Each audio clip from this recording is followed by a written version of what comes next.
So, welcome to Third Party Risk Institute's podcast series. I'm Linda Tuck Chapman, Chief Executive Officer of Third Party Risk Institute. What we do is offer certification and certificate programs in third party and non financial risk and bespoke training to organizations around the world. So, today on our podcast series, I'm so delighted to be joined by Dasha Gorovenco. She's an executive director in EY's Ireland audit practice and a trusted advisor to many of Ireland's leading public and private sector organizations. And if you don't know EY, I don't know where you must have been living under a rock because EY is an exceptional company. So we were just talking before the podcast, Dasha, to say that some of our most successful podcasts have been with your colleagues. So we're super looking forward to this one. Now, EY Ireland combines deep local market knowledge with access to EY's global capabilities, supporting clients across areas including risk management, digital transformation, regulatory compliance, cybersecurity, and resilience. And if you don't know this already, EY is one of the largest professional or services organizations in the world. They span more than 150 countries. They provide assurance, which is what we also call audit, consulting, strategy, taxation, tax, and other risk services. So, driven by a purpose of building a better working world, EY helps organizations navigate increasingly complex business, technology, regulatory, and cyber challenges. So, Dasha, normally I introduce my guests, but I love the outline that you gave me about yourself. And let's say that what we were so lucky when we found you. So, Third Party Risk Institute, we're very blessed to have have about 35,000 followers at LinkedIn around the world. And that gives us access to be able to reach out to people like you and invite you to be on our podcast series and to share your wealth of knowledge and experience with our global listeners. So in addition to our 35,000 followers, we do have a lot of people that also just listen to our podcast series. So, Dasha, why don't you tell us about yourself, please? Thank you, Linda, and thank you for the introduction. It's an absolute pleasure to be here with you today. So I'm that person in the room that nobody wants to see. I do think that's changing a little bit now, but I do come in, when all the work has been done and verify that it's actually done to the degree that it's supposed to be done at. I've been in professional services throughout all of my career for longer than I'd like to admit. So I've had the pleasure of working with some incredible organizations around the world, different industries, different backgrounds, different challenges, different projects, all from external assurance to advisory work as well. So it's just building on that now and bringing it into the AI world. My focus at the moment is AI governance, it's SOC compliance and ISO compliance and anything that entails that. So it's really focusing on that gap of what organizations have in place, what they say they have in place, and what they can actually evidence they have in place. Which there could be some pretty sizable gaps. Now, I have to say, I'm probably one of the few people in the world when I was in corporate, I actually really enjoyed being audited. I usually had the good fortune of being audited when I took over a new role, which gives you a great baseline, and audited on my way up to my next role, which told me whether or not we had made any progress. Because at the end of the day, the old school audit, you're right, is about, compliance to policies, compliance to regulations and laws, but it's so much more now. And I think that the modern auditor is a valued part of the management team, the extended management team, because you do bring in best practices from other parts of the organization and from the world around. And it's a very different role. And could you just talk a little bit about your role in being accountable to the board of directors? I know we'll go in more detail later, but I want people to get the context for the Absolutely. importance. Yeah, independence, I think, is really the main value out of the whole thing. I don't come in to do your framework for you. I don't come in to tell you what's the best control to implement. I'm literally there as that external person looking in at the gaps that I can find. And I don't like calling them gaps, but points of improvement, I suppose, within the organization. So as I go into an organization, I would have the outside view of their operations. So what business they're in, what maybe geographical locations they operate in. So it gives me a little bit of understanding of what regulations they have to be in compliance with. And then I would go in and I would sit down with the relevant parties, control owners, senior management, executive level leadership as well, just whoever is relevant to understand the internal processes within the organization, build that IT framework for me, just to see within obviously the challenge that we're trying to overcome or the project that we're working on. So we would build the operation, the strategy, just get an understanding of how the controls operate. And then after that, I would look at evidence. It's a very important distinction here. Because Yes. documentation is not evidence. If you have a policy, it tells me that you have intention to do something, but it doesn't actually tell me that you've done something. And similar, if you have a meeting invite in a calendar, it tells me that you've intended to have some conversation, but I don't know what happened, what you discussed, and what the result was. So that's really is the focus area then. And I gather the evidence, review, and come back with recommendations that I see. I do think it's an invaluable process to go through as a big organization. And a lot of big organizations would have internal auditors, internal compliance teams. They're very, very familiar with this. But when you have someone who's literally a stranger coming into your world, it's a different feel. It's a different volume of benefits that you can take out of that whole experience. I have a view of many organizations worldwide. I can give you a benchmark of where you stand against not necessarily your competitors, but what other people are doing in the space. And when we talk about AI, and I think that's the hot topic of today anyway, that is where there is currently no audit playbook yet. So Yes. all of this, yeah, it will come, but all of this knowledge from all of these different organizations and all of these years of auditing them or doing consulting work for them, you tend to build the best practices. So when you're going in to look at an AI tool or an AI framework at the moment, it's focusing on three principles right now for me.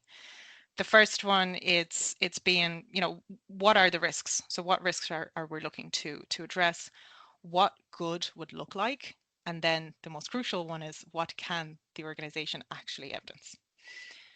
And that is the focus area. And that's in a nutshell what an external auditor would do at a very, very high level overview. Yes. But I do think that dynamic is changing where that expertise and that knowledge is appreciated a lot more than it used to be. Well, it used to be that the auditor was the scary person who was going to get you in trouble if you weren't doing things right. And I think that that's, especially when it comes to AI, as you said, the playbook's not been written. So it's not as if you can say, listen, the policies should say this because that's what common practice is. You should have, these controls. We're learning as we go. Now, people are always curious, Dasha, about how did you find your way into the role that you have? What kind of education did you have? What was your career path that puts you where you are today as a leading expert, not just at EY, but in the world at large in audit and AI governance? Sure. And I actually had an exit interview with some interns yesterday. And this was one of the questions or one of the topics we spoke about as well, because I feel like I just fell into this role. It's not something that's readily available for people who are in colleges right now, because it's not one of those, lawyer, accountant, any other sort of standalone roles. It's a very niche market that we operate in. So I did management science and information systems studies in Trinity College in Ireland, and that really focused on everything business, everything IT, everything data analysis. So it did have a really good overview of a lot of areas that people went into when I was graduating. And I really didn't know what I wanted to do. So I actually went into, at the time, KPMG, and I landed very randomly into this IT audit department, and I loved it. I thought it was the best experience ever. Now, I don't know if I did a lot of IT auditing actually during that summer, but I really enjoyed the atmosphere and the work that I was given. So I decided to come back then as a graduate, and I did my graduate program with KPMG. I qualified as a chartered accountant, and then I just kept growing within the organization.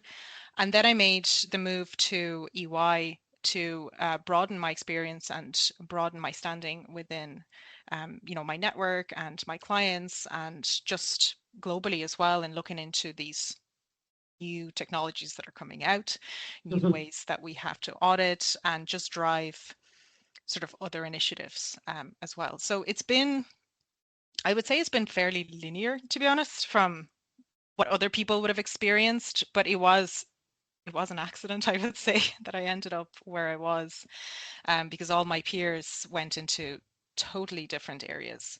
It was a lot of maybe computer science, a lot of data analysis, a lot of consulting, but traditional consulting like Mhm. McKinsey and stuff like that. So my journey was very, very different actually to a lot of my peers at the time.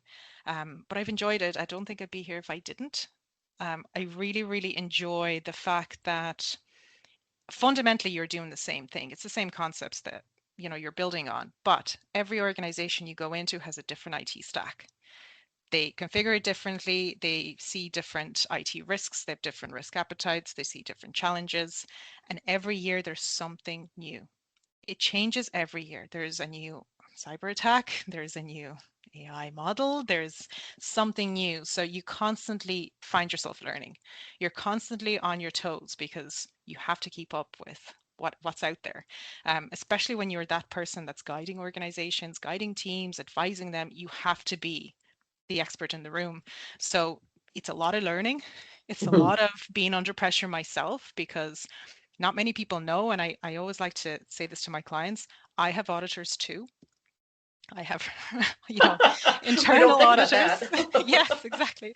So whenever they say this is a lot of work, this is really, high pressure environment, I said, I understand. And I know you don't think I understand, but I do because I have internal auditors and I also have regulators and regulators from the States, from Ireland, from any other You, jurisdiction that yep. I operate in. So it is really, really interesting. And I do find it's an environment that just it's a gift that keeps on giving, I say, because it just keeps changing and changing. And I don't know, I just find it very exciting personally. Well, I'm in the same like-minded, lifelong learning, et cetera. That's why I love third-party risk, is because there's always something new and interesting to focus on. So it sounds like we're in the same game, but with different roles to play, and I love it. Now, there is one fun fact I'd like to share with you, share with the world about you. And you're talking about getting your pilot's license. Tell us about that, because that seems a bit risky. Yeah, and I'm really risk averse, so I don't know what happened here either. But I'm really fascinated by flying and the concepts around that. And once I started going into this, so this is a small plane license. So this is usually a 2 to 4 passenger planes. So these are, small, Scary. yeah, engine things. So if you don't like flying, don't try it. But it's actually when you have to do 100 hours on the ground. And when I started doing that program, it's really interesting. Just the physics behind it, the concepts you have to be aware of, even the stuff that they talk about on the radio, the way they communicate is just so interesting. And it's just so, fascinating for me. But I find when you're up in the air, and you're operating this machine, it's liberating. There's something about it. Now, I still have a long way to go because naturally it's not a straightforward process. There is a lot of work there, but I'm really, really, really enjoying it. And like that, I was trying to get into it for a very, very long time, and I was almost kind of giving up. And then I remembered my friend's dad was an air traffic controller, and now he teaches um, new air traffic controllers coming through. And I asked, and I said, is there an airport or an airdrome in Ireland that does this? Because I just can't seem, they have to study somewhere, right? But couldn't Yes, they find it do. anywhere. And he actually pointed me in the right direction because it's been lovely. And a lot of the pilots there, they work for big organizations. I won't name any names, airlines that I've actually audited before. Mhm. Um, so when he talks about certain concepts, they sound very familiar to me because I've heard about them. Isn't that interesting how you connected the dots? But it sounds like this is a huge learning experience on a whole new level. So thank you for sharing that. So now I want to talk a little bit more about, I want to narrow in on your expertise Mm. for AI and AI governance. So what happens when you actually walk into an organization and say, hi, I'm here to audit something or other? What do you tell them you're even looking at? Yeah, and I probably start a little bit further back by saying that I find a lot of organizations think that they are relatively there with AI governance and they're ready. And I don't think they are joking themselves or that they're flying somewhere out in the sky. I do think they genuinely have something. They tend to have, policies, committees, relevant groups in place. They might even map some of their controls to the frameworks that are out there, like NIST and ISO. And on paper, it looks phenomenal. The governance is there. But when you start probing a little bit more and you're starting to put pressure on some of these controls that they said they have in Mhm, place, that's where you kind of see the gaps coming through. mhm. So when I would come in, there's 3 questions that I find would probably put that pressure on the people I'm talking to. So the first one is who owns the AI systems? So not who's using them, that's not what they're being used for, but who actually owns what they do with them, how do they deploy them, how they change them, the risk around them, who gets a call in the middle of the night to say something happened. That's ownership. And if you ask 3 different people, you get 3 different answers, because at the moment it's a concept of technology thinks it's legal thinks it's the business thinks it's somebody else altogether. So that is a challenge right now. And I think that is the first step when we talk about AI governance, is getting that ownership configured in the right way. The second question that I would ask is there an inventory of AI agents or tools that sit within your environment? Usually there might not be one. There might be one that's draft rough work, or there might be a really good one, but it was produced 6, 8, or 12 months ago and hasn't been looked at since. But because we know how fast AI moves and shifts, that is something that needs to be monitored on a continuous basis. And then the last one, which is the crucial one, which is the one that actually brings out a lot of the gaps and a lot of the deficiencies, is evidence. So can you show me that it's actually operating in the way it's supposed to be operating, and the governance is actually there in place?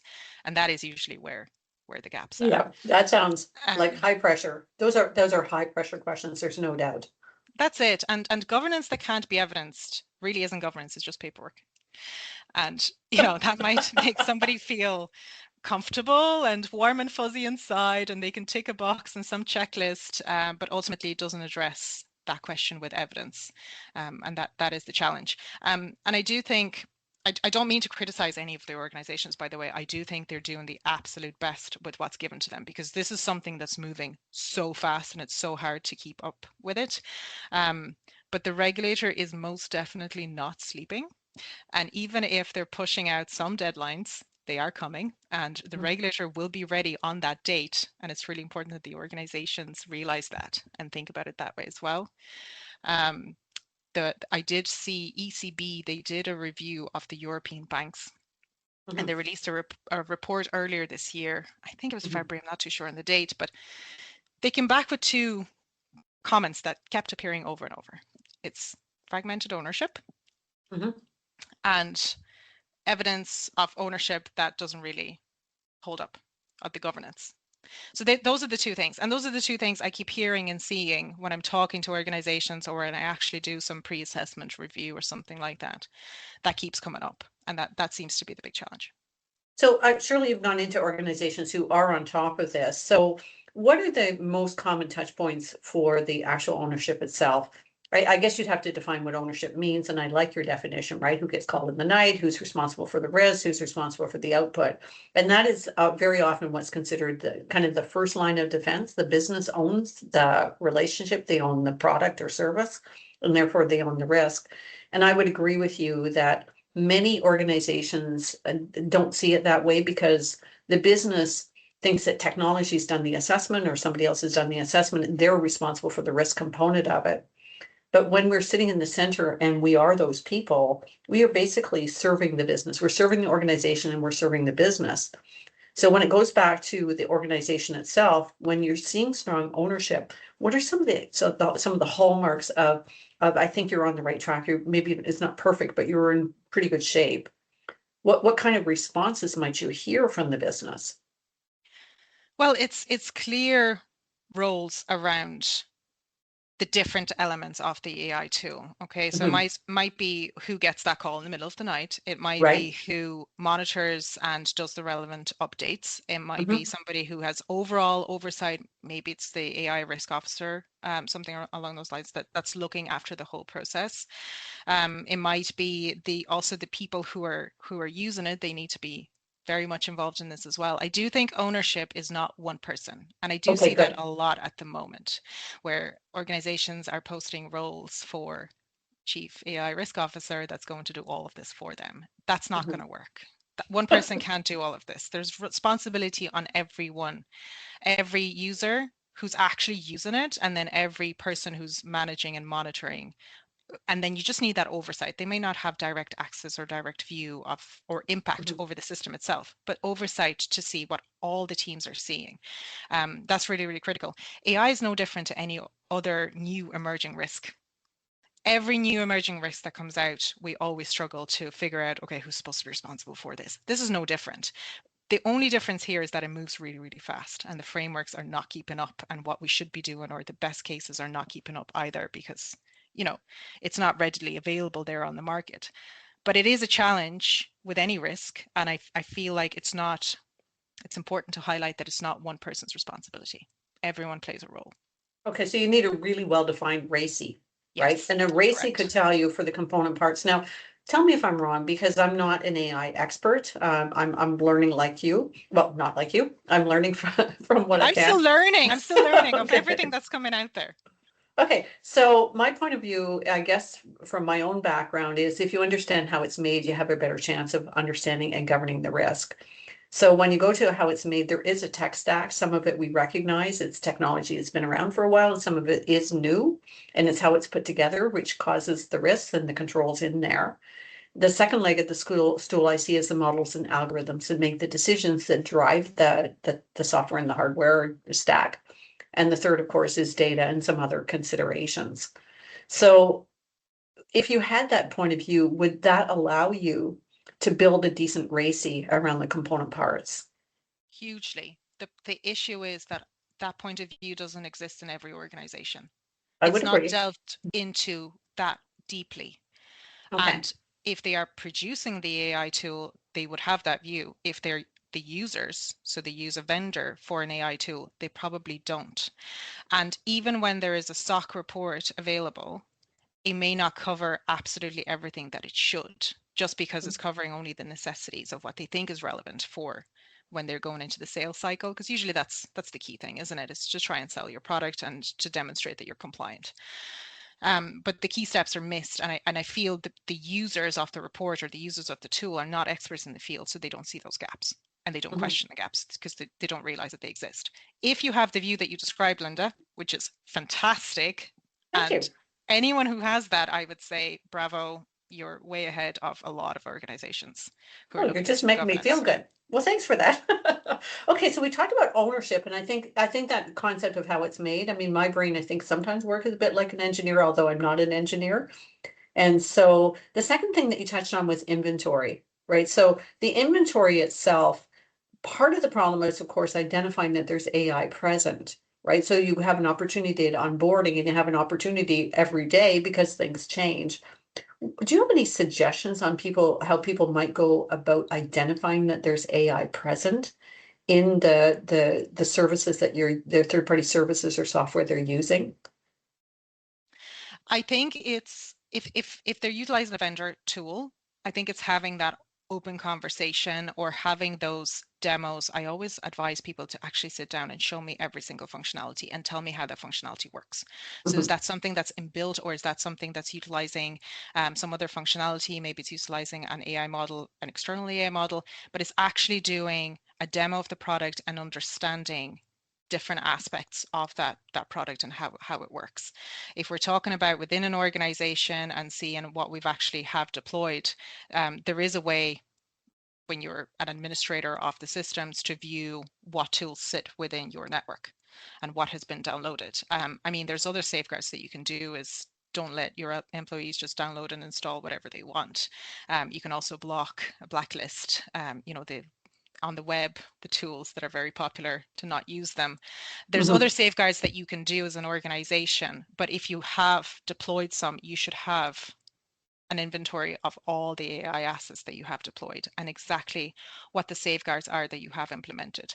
So, for example, a lot of organizations would use the big names, Claude, ChatGPT, Copilot across the Mhm. organization. But the safeguard would be that the information is retained within the network of that organization. So it doesn't go anywhere, which is crucial because if that's not set up the right way, then it's gone back into the unknown to train the model with your confidential information. So there's so many things that you can do, but it's probably having that questioning mindset, and Mhm. auditors have that, and I Right. appreciate people not in the field may not, but that's what we're here for, right? As advisors as well, is to bring people through these concepts. So that yeah, there's just so many things that you can do, but it is openly questioning about these things now because you have to, and you have to realize that the SOC 2 or SOC 1 report, it might be squeaky clean, it might be beautiful, your due diligence is done, you're so happy, but then it is actually using a product that you're not aware of, and it is running your personal or client information, and it's not being seen by anyone, nobody's governing it. That's the biggest problem right now as well. So I'm kind of thinking, just based on what you've said, we work a lot with the intake process, for example. So coming through with a new or renewing relationship from a third party is trying to actually be able to help the business by ask the right questions so that they can identify the presence of AI. And so that's a sort of typical process is when the business is asking for some help from the risk needs or procurement or whatever, they're answering a series of questions that are identifying AI. So I think that there's two challenges with that is one is third parties always say there's AI because that's the thing, right? So what kind of AI? And so you can't necessarily rely on your vendor, but I liked your suggestion about looking at functionality. I honestly, as a former chief procurement officer, I think that's the best way to actually source a product is not ask them to show me what it does, but understand the functionality that you need and get them to focus on that. Otherwise, you get these sort of endless, video-based demos and you kind of get That's it. it's Yeah, mind-boggling after a while. But if you're very specific about the individual functionality, particularly if there's some sort of decisioning or transaction processing, you have a better chance of finding the AI and digging into what it is. exactly. And I'll give you an example. I was recently talking to an organization that's working on an AI governance tool. Mhm, And I got this beautiful document that had all of these beautiful things. And I thought, wow, this is fantastic. This is something that does not exist on in the world at the moment. But then when I had the conversation and when we actually saw and I understood some of the functionality, I realized it wasn't doing what it said on the tin. And I think this will be a problem going forward because we mhm, will have these sub processors sitting within tools because like you said, everybody doesn't want to be left behind. That's the biggest fear. We all want to be, at the top of our game. We're in the middle of this. We're embracing the big change. But the sub processing is a huge, huge issue. So asking mhm. these questions and like that, this is what an auditor does. Show me. Show me Uh-huh. how it works. Show me where the evidence sits. Show me how it operates. What does it do? Why does it do that? What's this outcome? How do I understand this? All of these questions. You might think, oh, it's a bit ridiculous. I'm being a bit pedantic. But no, you're protecting your organization. You're Mhm. protecting your personal data. And I frankly don't care how pedantic I sound when it's my personal stuff, that I'm protecting. So I will ask all those questions and I do suggest, like you say, just the visuals and really, Mhm. really understanding what is in that tool and how it's processing data and how it's running. Well, I was talking to just this morning, I was talking to the head of third-party risk at an American bank. And I said, you always get pushback from the business about all the questions that they are asked, they must ask and cycle times, et cetera. And I'm sure you get some version of that yourself, although more politely because you're an external auditor, but they get a lot of pushback. I don't know Not always, about maybe. politely. But I said to him basically, I mean, our job as risk professionals is to make sure that organizations make risk informed decisions before that risk is embedded in the organization. Because if you don't do your job and you don't understand and make risk informed decisions, it will walk its way through the front door and you're none the wiser until it's a problem. Right. So, that's what we're trying to do here. Now, I think that if I go back a little bit and say, we're talking about during the intake, and I also think that there's a huge opportunity during risk monitoring, and also during the renewal phase. And there should be some contractual arrangements that say, listen, if you're going to embed something in our the service that we're acquiring from you, then you need to tell us what it Absolutely. is. Now, what do you think about AI, sorry, software bills of material, been around for a few years, not too many yet, but we are, increasingly asking for software bill of materials so we can understand how it's made. And what that tells you basically is embedded third-party tools, which will be your fourth party in these applications or services. But what about AI bills of material? Are you seeing that as documentary evidence very often? Not yet. Not Okay. yet, because the assumption is if it sits within my platform and I have good controls around my platform, then this AI ultimately falls under that. But Okay. that's not always the case, especially So, if you're implementing a fourth party, like we said, tool, mhm, right? That you didn't develop yourself, that's not contained within your environment. That's a huge challenge. So mhm, there is a lot of assumptions around this. And again, that's because there is no playbook. There are no controls. Like if you look at SOC 2, for example, AI controls are not included in that. They will be soon, I hope, but for the time being, you kind of have to think of it yourself and remember that that's something that you have to address as well. So there's a lot of assumptions of I have this covered under this already control that you are testing and it exists. Why would I need to do anything additional? But there's some other controls that you need to do, like data going in, data coming out, who's access, can they modify it, can it think on its own? mhm. What can it think on its own?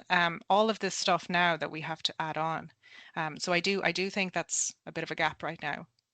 Well, and I think that there's a complacency if you license a tool that is AI enabled and you deploy it within your own organization that you're safe. Is that true? No, no, Thank you you.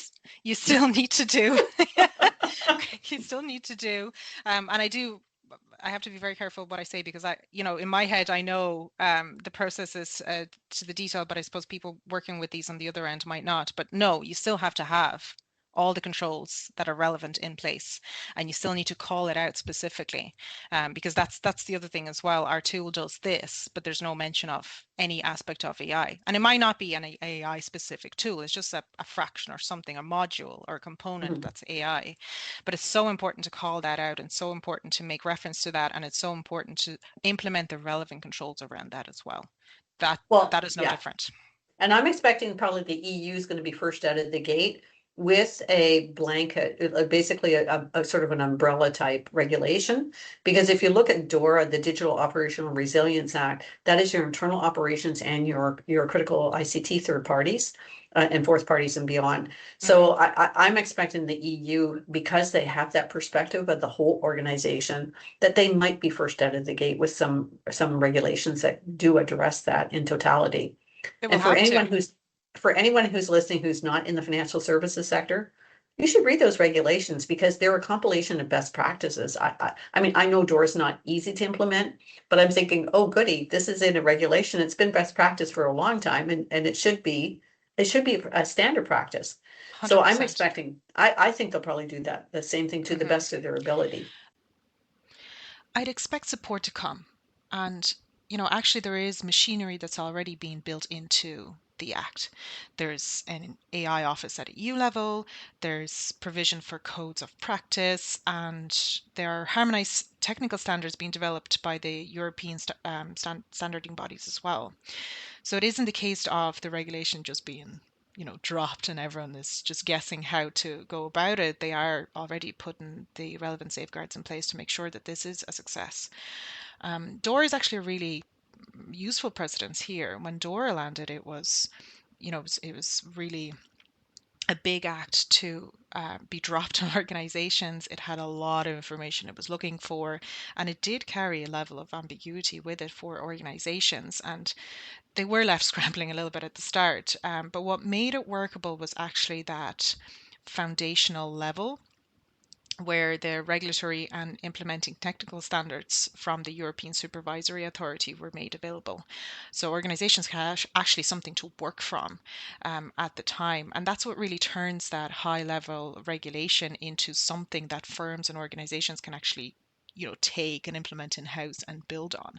And I would expect that the EUAI Act would follow in the same manner through standards and guidance as well. Because if you compare the two acts, and mind you, they're obviously not identical, but DORA was implemented in phases. We did have some phases go live, and then other phases being a little bit delayed, and the EUAI Act is following that same pattern. And honestly, if we think about any regulation that comes in, it always carries a level of ambiguity with it, um, especially when it kind of just drops and just comes into effect.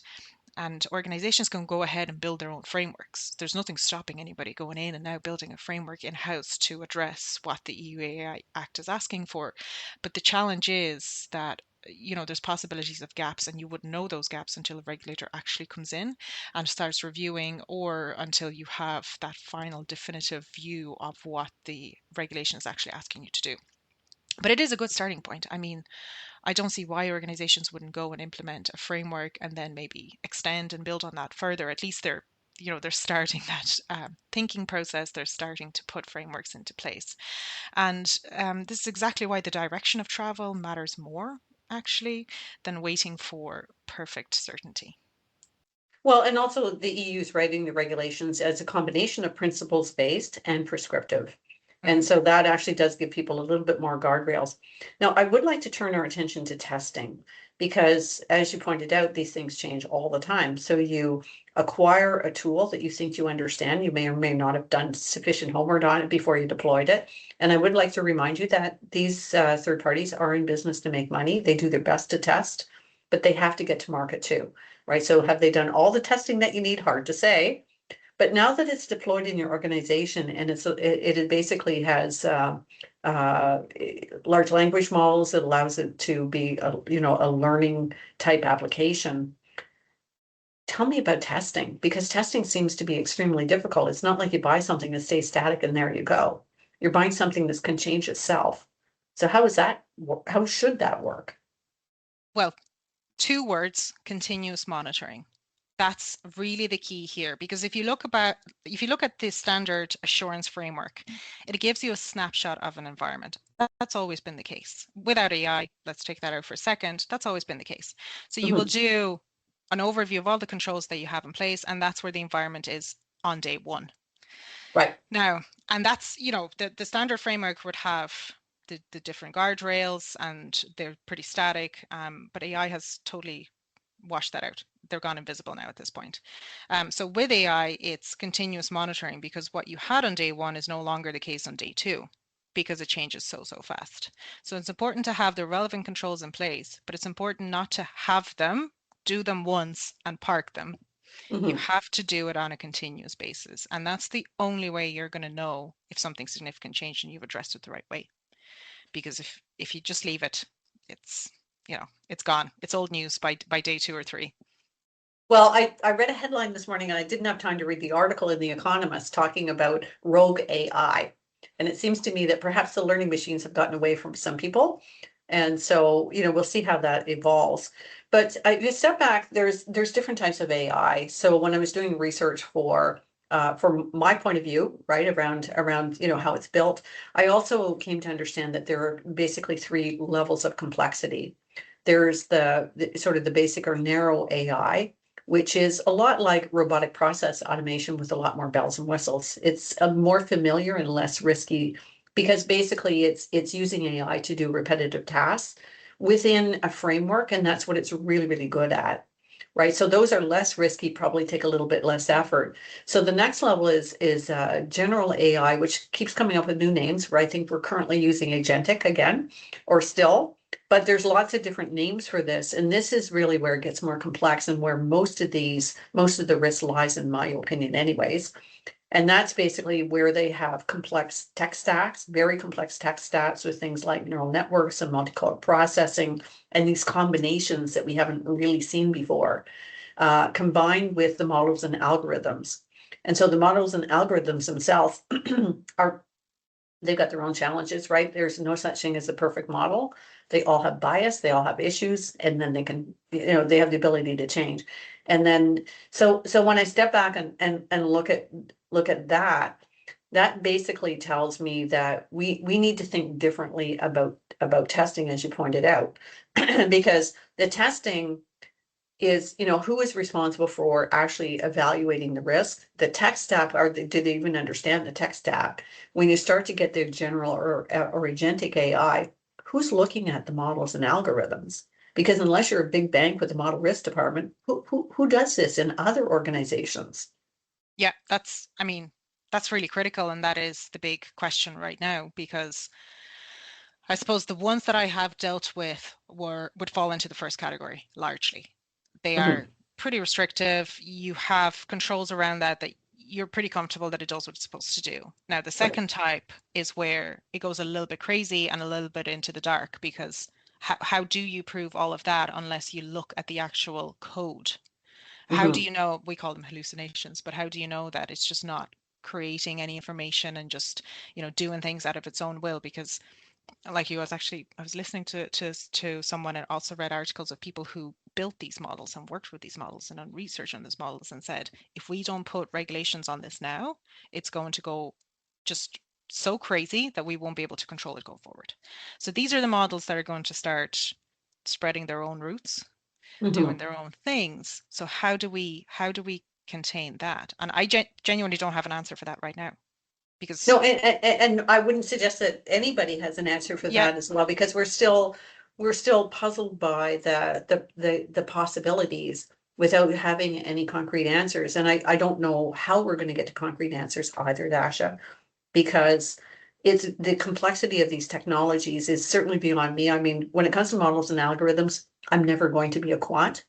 But I'll give a plug for a book that I've been plugging for years that taught me the basics of model risk.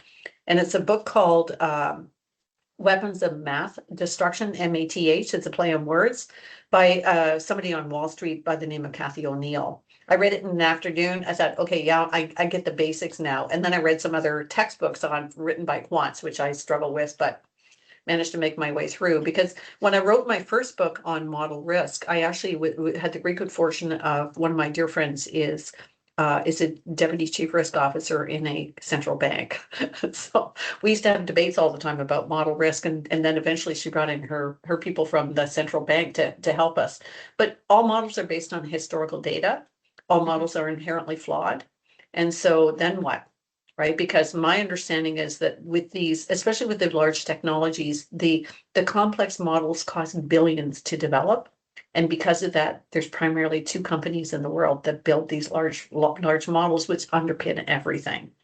Now, that's an interesting concentration risk in itself, which we will set aside because we can't control that. But back to the testing, one of the thoughts I've had, which I don't know what your thoughts are on this, but could we use AI to test AI output?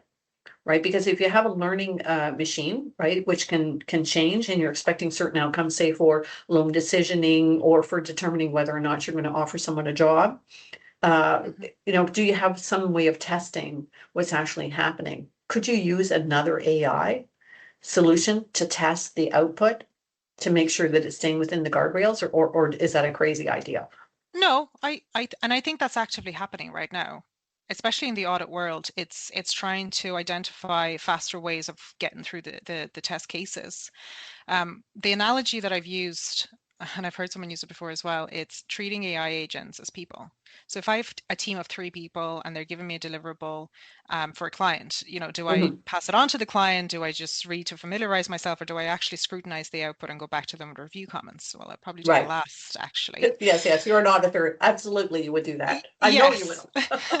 So if I replace the 3 people with 3 AI agents, and they're doing the same thing with the same deliverable, why would I treat it any differently? Why would I not scrutinize the output, go back and tell it to redo something or perfect something? I would treat it the exact same way as I would with people. I often find that we treat AI agents with less scrutiny than we would people and the work that they do. But they can, hallucinate. People can hallucinate the way AI agents can hallucinate as well.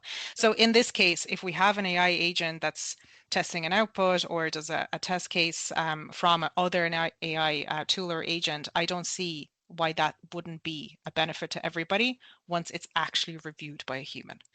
You have to have the human in the loop. You can't just assume it'll do the right thing. And then, there's a lot of examples in the news this year in particular where that scrutiny wasn't applied.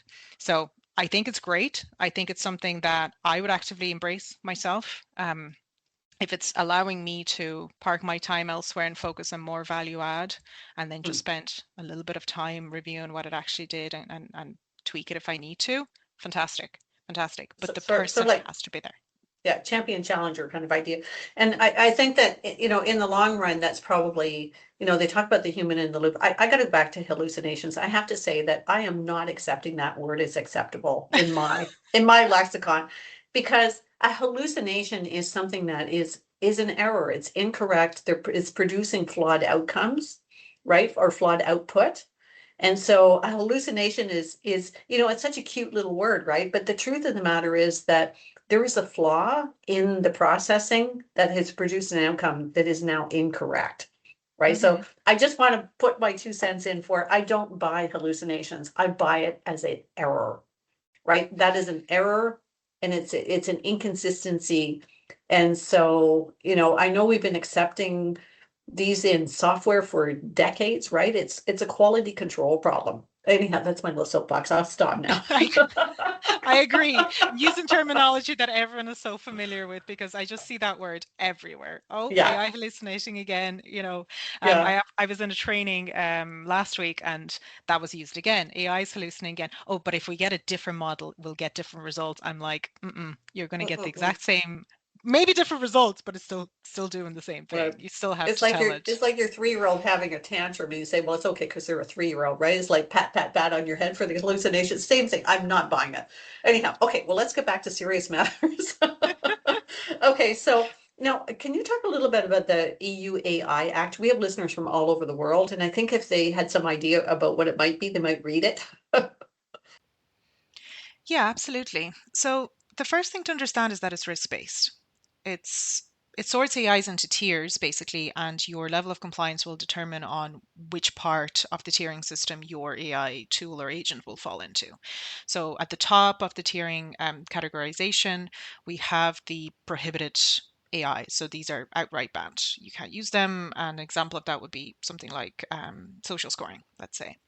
Then you have the high risk, and that carries the heaviest kind of compliance requirements with it. And then the limited risk, which is mostly transparency obligations, and then minimal risk, which is most sort of everyday AI and carries very little risks with it.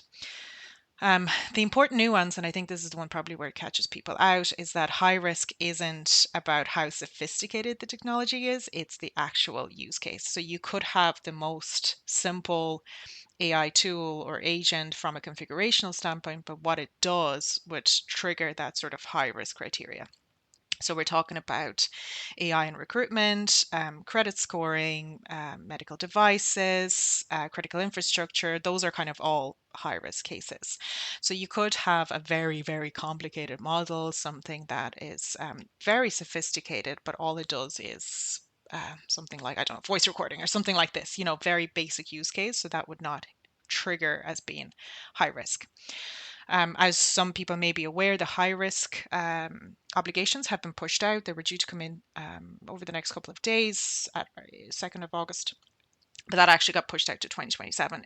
Really, really important to highlight that while that area of the EU AI Act got pushed out, the rest is actually implemented and is enforced. So it is important to remember that parts of the EU AI Act are already in full operation. It's really important also to pay attention to the fact that because it got pushed out doesn't mean that organizations should relax. This is your runway. This is really time to get things right, and to get ahead of the game and to really avoid that pressure of scrambling and trying to make things fit and trying to recollect evidence to try to build that full picture once it actually comes into force. So if you start now in getting the frameworks in or trying to read and understand the act, trying to see what's within your organization, doing the mapping of controls, starting to reserve that information in terms of evidence, then I think you'll have less headache when it actually will come in. And it will come in, right? Just to emphasize that as well, it will absolutely come in. But underneath all of it is the shift of accountability. So the Act is very prescriptive about roles and responsibilities. So who's the provider, who's the deployer, and so on and so forth. And it puts personal accountability at senior level. That's really, really critical and something very different to what maybe other acts or other laws and regulations would have put it into place. So this does carry with it significant fines, monetary as well as reputational damage for the organization and people personally. So it really isn't technology problem anymore, and it becomes a broader one and one for the board as well. Yeah, no, I haven't looked myself. I should have done that before we recorded. But have you seen anything out of Singapore? Because MAS is usually really on top of things as well. So I'm not sure if do they have, I think that they've got a guideline at the moment that I've read, but I do think they're coming out with regulations in the near future, or have you heard? I haven't heard the exact plans or dates, to be honest, but I do think everybody will have a regulation. Mhm. You can't, if you think about it, all the organizations at the moment, they're global and there's a huge standing in the EU. So if you're doing this mass work for the EU, why would you not do it for the other areas as well? And they will be catching up, yes, but they will get there eventually. And ultimately it'll come to a point where you can't do business unless you're compliant. So I think they'll be forced. Well, one of my friends is the former head of operational risk policy for the OCC in the US. And so he said that they all talk to each other, right? So you can expect that when you see something in one regulation that they sometimes borrow entire sections from other regulations. So Hmm. they will be similar but not the same because they have different perspectives. So I think in the long run, it'd be interesting to see whether or not it's a regulation or a law, because DORA is not a regulation, it is a law. And that Hmm. has very, very different implications, right? Because regulations, when you violate regulations, unless they're really serious, it's quite internal. But if it's a law, when you violate laws, that is externally visible. And I think Yes. that that puts a lot more Hmm. onus. So the EU's AI Act is also an act which makes it a law, not a regulation, but it doesn't cover everything. Now, we didn't talk about this in preparation, Dasha. So, but I would like to ask you what your thinking is about the impact of AI on data sovereignty, because I know in the EU in particular, there's been a lot of discussion about data sovereignty and protecting your data from the prying eyes of governments in other countries, right? That's the big thing about data sovereignty. So do you think that somehow or other these are all going to pull together and look at data sovereignty? We've got GDPR, we've got privacy laws around the world, we have all kinds of operational resilience and non-financial risk regulations and laws. How does data sovereignty play into any of these? And I'm sorry, that's an out of the blue question I didn't prepare you for. Yeah, data sovereignty is one of those really, it is a hot topic and it's a really complicated topic as well. I think when people think about data sovereignty, they think about location first, right? So I've got an AI tool or an agent. Where does my data go? Is it in the network? Is it in the cloud? And if it's in the cloud, which country is it in? And those are really, really important questions. And it really does matter because your primary location could be in one jurisdiction and you're aware of it and you're in compliance with the laws and regulations. But then your failover location can be in a totally different area. And unless you know and understand and have a clear view of where that is, there's a possibility of a gap there. And while location is very, very important, it isn't the same as control, right? And I think this is where maybe people get caught out a little bit in understanding this. So this is really, really critical. A US owned provider can host your data entirely in, let's say, Germany, right? So it would be aligned with the EU regulations, but it would still be subject to US law under the Cloud Act. So a US company can be compelled to produce data regardless of where in the world it physically sits. So when we say our data is in the EU, therefore it's fully protected, it could feel like sovereignty and it could be, the right way of looking at it as well. But also, if the organization is US based, then it still answers to the US court. So that is a really, really critical distinction that I think people probably don't think about a lot. So whose laws can reach your data, not just where it actually lives. That's the big debate at the moment, I think. And also to your question of whether it pulls together with the other regimes or other frameworks and regulations, I do think it cuts across all of them at the same time. If we kind of think about them from a high level, GDPR governs cross-border transfer of personal data. DORA governs where your ICT and processing sit from a resilience angle and demands you understand your entire supply chain. And now the AI Act adds that AI specific layer on top of it as well. So none of them individually is a data sovereignty law, but all of them sort of integrated and intertwined, and it kind of just runs through them at the same time. Ireland is actually a really interesting case with this one. Because in Ireland, we're very unique in a sense that we have a lot of global organizations whose European headquarters sit here. So if we use an example, right, you might have a US or a Canadian conglomerate who has operations, in Ireland, across the European Union, but the frameworks, so the controls, the frameworks, the risk appetite are US or Canadian. So they don't really account for the local requirements here. So you might have to be in compliance with GDPR, maybe DORA if it's relevant, EU AI Act, and also the local Irish regulator. So a lot of the frameworks that are built at group level are actually not relevant when it comes to the local plant, the local sort of regulations here in the European Union. So you might have a North American vendor who is producing AI products, so AI tools or AI agents, whatever it might be, but you won't actually be able to do business with the European Union unless there is that clear distinction of where the data sits, and that there is no cross-contamination, as I like to call it, between jurisdictions, right? So this is actually a really, really significant point, and it shows up a lot now in SOC reporting for us as well, where those controls are not being clearly called out, and organizations probably don't have that clear distinction or clear understanding of what the impact might actually be. But I do think from the whole cloud sovereignty piece, the key thing to remember is that sometimes it doesn't actually matter physically where your data sits. It depends on who has access to it from a government regulatory perspective. So the example that I used with the US, if it is a US organization, it just happens to host data in the European Union, it still answers to the US courts. And that is really, really critical, I think, to keep in mind as well when it comes to data sovereignty. Basically, you need to dig in now. You can't just accept that the third party is compliant. You have to know where things are being processed, right? All of the locations where the data is sitting, which is very, very tricky when you've got cloud to cloud and fourth parties, etc. And so when it comes back together again, you're right, when you cross jurisdictions, it's becoming more and more difficult to comply with laws and regulations that appear to conflict with each other. So the devil's in the details, right? You're a detail gal. I'm a detail gal as well. And I think that having a curious mind and asking a lot of questions.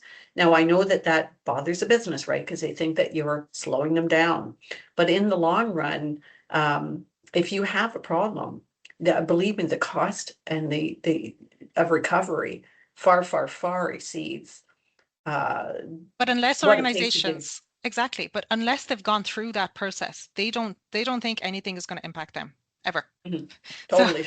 sometimes, unless they're hit by something so drastic, they don't really think about these things, and that's your job, that's my job, is to preempt that. I don't want to get a phone call at 3 o'clock in the morning to tell me there was a cyber attack because the controls weren't working the right way, or the penetration testing that we did 2 years ago, we thought it was good, and now all of a sudden somebody impacted our network. So that's our job, and it's so crucial and so important, especially on the IT side of things, because that's where everything sits now. That's where we do all our work. Everyone is logging into their laptops, and it's all through the same technology. So I do appreciate where they're coming from, and like I said, I feel the pain when I'm getting audited as well. But if I don't get audited, I don't see myself sometimes maybe something that I've missed and I can do better, because you stare at the same thing over and over and over for days on end. I get it. You can miss it. But yeah, it's crucial. It's crucial. And I don't want to, yeah, like I said, don't want that call in the middle of the night. Okay. Well, do you have any closing kind of words of wisdom for, we talked about a lot of different things. If you were to give people a couple of things where, what could they do in the next, 60, 90 days to help strengthen the operational resilience of their organization where AI comes in? What comes to top of mind for you? For me, it's three crucial questions, and three crucial questions that I would ask if I was to go into any organization. It's first one is, what AI are we actually running? So not what was approved, not what was in the vendor contract, but what is actually in our network. What are we using it for? Who's using them, and what is it touching? That's number one. Number two is who owns it. So in practice, who actually owns it, not on paper. Who views the deployments, monitors kind of the running of the tool, and gets that call in the middle of the night that I was talking about, that something goes wrong. And then the last question is the crucial one and the critical one: can we actually prove it with evidence? Do we have evidence if a regulator came in tomorrow, or an external auditor like me came in tomorrow and asked the question, do we have sufficient evidence to demonstrate that it's working the way we explained that it's working? And I think for any organization that can confidently answer those three questions right now and continue confidently answering those questions now for the next, 2, 3 days, months, years, then they're in an excellent position. And if you find that you can't answer one or all of the questions, then it's not failure. It's actually a starting point to your journey on AI governance and getting compliant with it.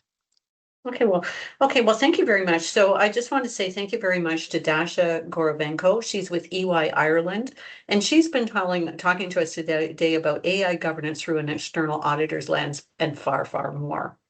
So I'm Linda Tuck Chapman, CEO of Third Party Risk Institute, and we hope to see you in our next podcast series.